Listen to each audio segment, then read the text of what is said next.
Hai, selamat datang di podcast Jarak Jauh. Aku Nanel Aining, mahasiswi Universitas Sanata Dharma dari Prodi Pendidikan Bahasa dan Sastra Indonesia.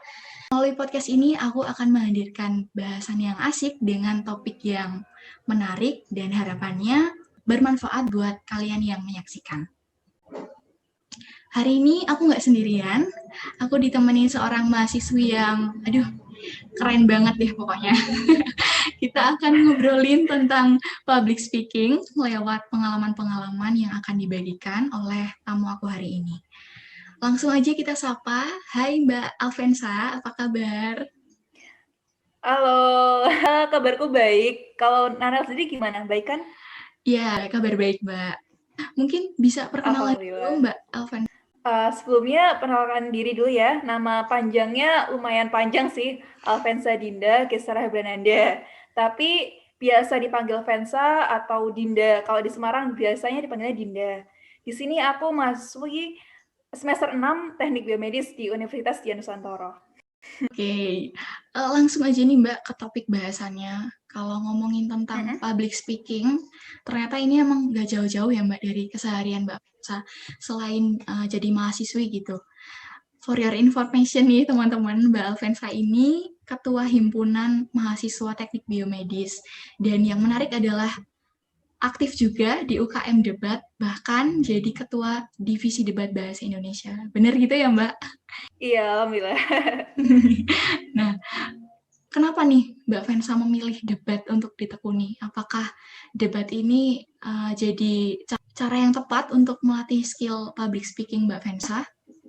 Kalau misalkan ditanya kenapa sih aku maunya ikut debat gitu kan, yang mana jarang banget ada mahasiswa atau mahasiswa yang mau ikutan UKM debat kan. Rata-rata mereka ikutnya ya UKM yang asik-asik gitu loh, kayak misalkan volley atau basket, iya kan? Ataupun apa ya, UKM-UKM lah yang biar bisa kelihatan lebih hits gitu kan. Kalau debat kan kesannya orang, pusing lah udah kerjaan di kuliah susah, tambah debat, tambah pusing.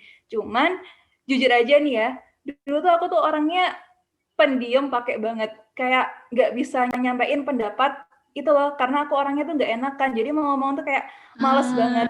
Tapi iya kan, kayak misalkan kita kalau misalkan udah nggak enak mau ngomong tuh ya udahlah nggak usah, mending yang lain aja yang ngomong. Cuman makin kesini tuh aku jadi makin sadar ternyata penting banget sih kita bisa ngomong. Kenapa?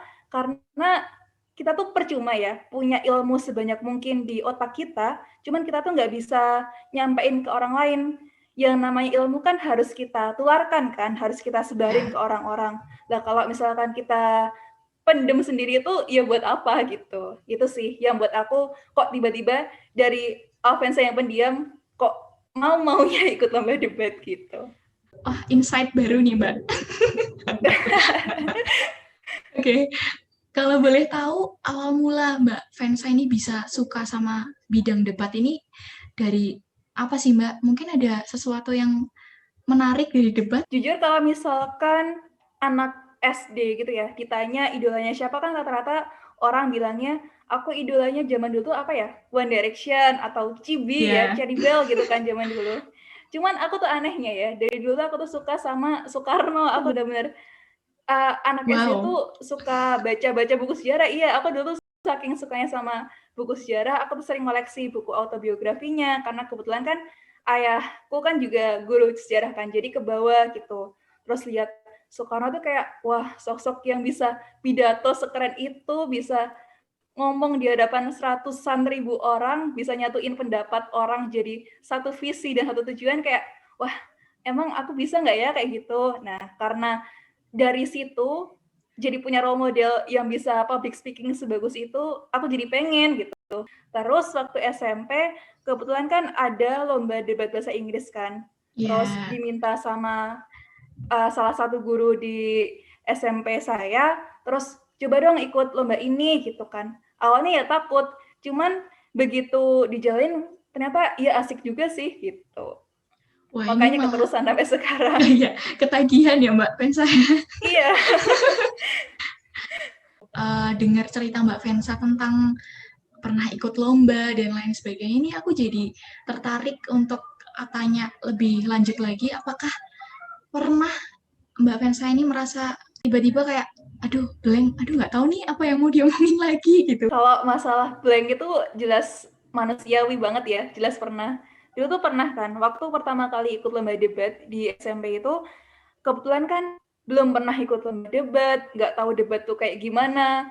Tiba-tiba disuruh debat kan ya udah pasti kayak nervous kan. Sedangkan lawannya kayak yang udah latihan hampir setahun, 2 tahun lebih gitu loh. Sementara Wah, yang timku cuman berapa minggu gitu kan.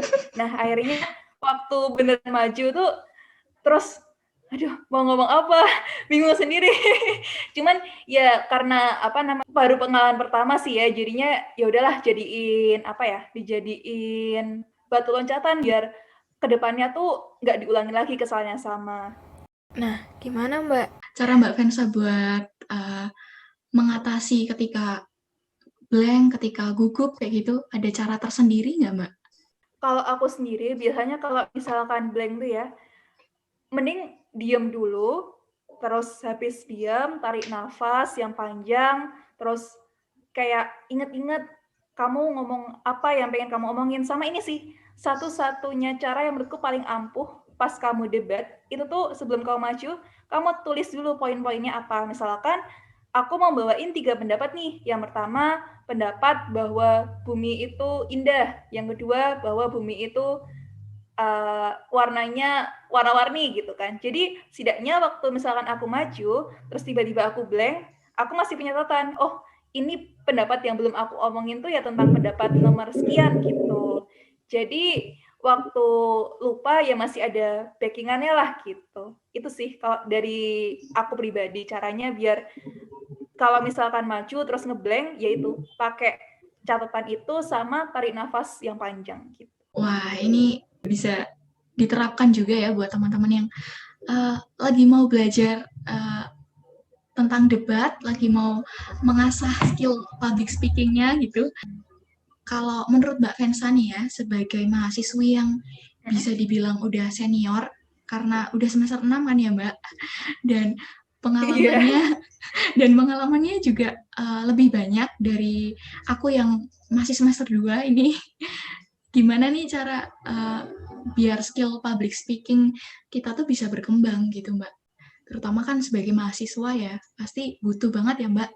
Iya, ya apa ya, pertama kali sih kamu harus yakinin dulu kalau misalkan public speaking itu sepenting itu gitu loh.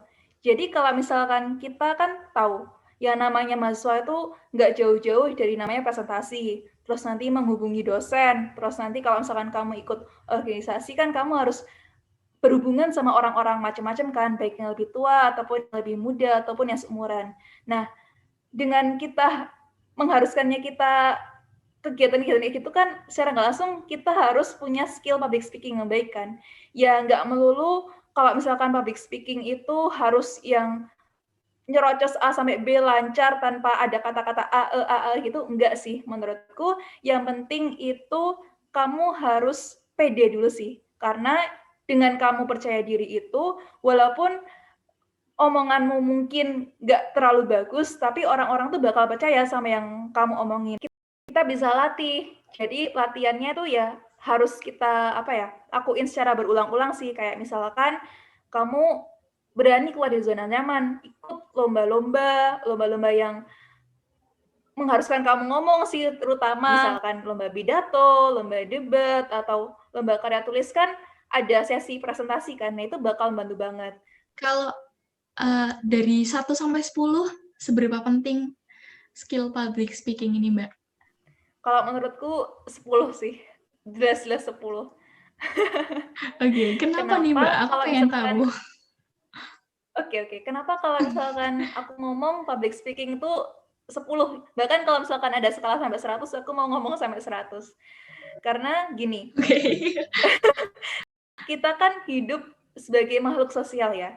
Makhluk sosial itu menunjukkan bahwa kita tuh hidup gak bisa sendiri. Nah, gimana sih kita bisa survive di lingkungan kita yang banyak orang ini? Ya salah satunya dengan kita bisa public speaking. Kenapa?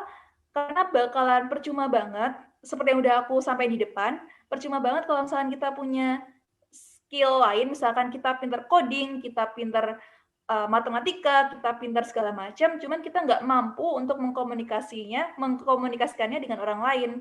Karena kan yang namanya komunikasi itu harus dua arah gitu kan. Nggak bisa kalau misalnya kita ngomong, cuman kalau si pendengarnya itu nggak paham kan ya sama aja kan, nggak bisa berjalan dengan baik. Jadi Iya.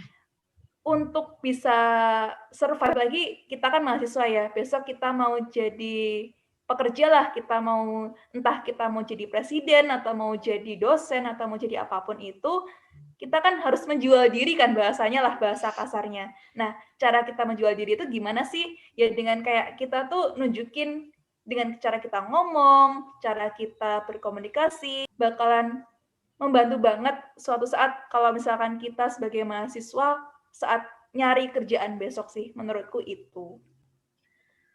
Terus Mbak, kan kalau dari aku sendiri ya sebagai perempuan, aku kadang merasa kalau aduh aku malu nih, aku minder kalau misalkan aku mau mengutarakan pendapatku tuh apa ya, takut gitu loh.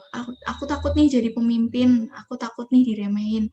Dan aku melihat sosok Mbak Vensa ini kan sebagai seorang Ketua. ya Mbak.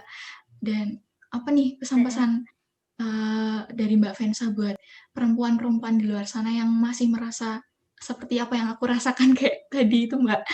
Oke, ini benar-benar pertanyaan yang bagus banget sih, karena aku juga pernah ngerasain kayak insecurity-nya aku sebagai perempuan di lingkungan kita saat ini. Kenapa? Karena seperti yang kita ketahui, perempuan di Indonesia ini dihadapkan dengan adanya 3 faktor yang buat kita insecure.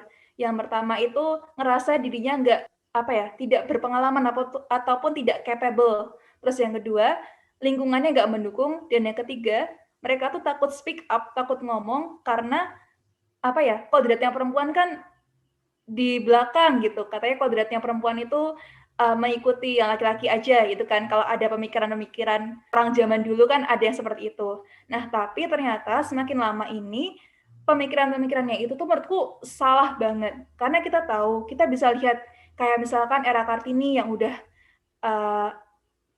memperjuangkan emansipasinya kita. Ya, walaupun era Kartini membantu kita dalam emansipasi mungkin nggak semasif perempuan-perempuan zaman sekarang yang udah bisa ngomong di depan layar kayak misalkan kita saat ini. Era Kartini kan beliau waktu itu melewati surat, tapi menurutku itu udah salah satu langkah besar sih. Beliau berani untuk ngomong kalau misalkan perempuan itu sebenarnya punya kemampuan kok yang lebih banyak. Kita tadi itu takut orang-orang ngiranya kita, perempuan kok terlalu berani gitu kan. Nah, kalau misalkan dikatain kayak gitu, menurutku nggak usah dengerin. Karena ya ini kan haknya kamu untuk bersuara gitu kan. Jadi gunakan suaramu, gunakan kemampuanmu sebaik mungkin. Jangan karena gender terus kamu jadi malu ataupun jadi takut. Soalnya bisa lihat gak sih kayak Maudy Ayunda, Najwa Shihab, mereka tuh benar-benar bisa menggunakan kemampuan mereka public speaking itu buat nge-influence orang-orang ke hal yang lebih baik loh.